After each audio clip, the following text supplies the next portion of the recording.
ছাত্র শিবিরকে এইবার জয়ী হতে দেখতে চাই। ছাত্র ছাত্রীদের জন্যই সকালের ফ্রি নাস্তার ব্যবস্থা আমি বনি আমিন করে দেব।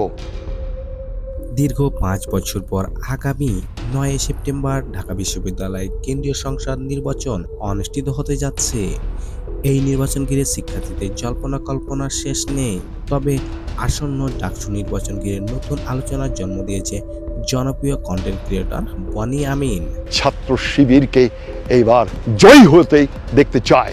বনি আমিন ঘোষণা দিয়েছেন, আসন্ন ডাকসু নির্বাচনে ছাত্র শিবির প্যানেল অন্তত 80% আসন বিজয়ী হলে আগামী 5 বছরের জন্য তিনি প্রতি বছর ঢাকা বিশ্ববিদ্যালয় থেকে একজন ছাত্র এবং ছাত্রীকে শতভাগ স্পন্সর করে অস্ট্রেলিয়াতে লেখাপড়ার সুযোগ করে দেবেন। শুধু তাই নয়, এর পাশাপাশি দিয়েছেন আরো বড় এক ঘোষণা।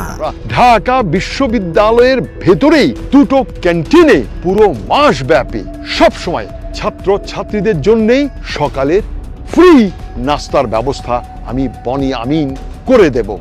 শনিবার নিজের ভেরিফাইড ফেসবুকে এক ভিডিও বার্তায় বনি আমিন বলেন, ছাত্র শিবির প্যানেল যতদিন কার্যকর থাকবে ততদিন ঢাকা বিশ্ববিদ্যালয়ের ভেতরে দুটো ক্যান্টিনে পুরোপুরি মাসব্যাপী সম্পূর্ণ বিনা পয়সায় সকালের নাস্তা ব্যবস্থা করে দেব। বনি আমিন আরও বলেন, ছাত্র সংসদ ও ছাত্রদের ভূমিকা জাতীয় রাজনীতিতে বড় ধরনের প্রভাব ফেলে। তিনি বলেন, আমি শিবির বা জামায়াত করি না, কিন্তু আমার ব্যক্তিগত পছন্দ অপছন্দ থাকতে পারে।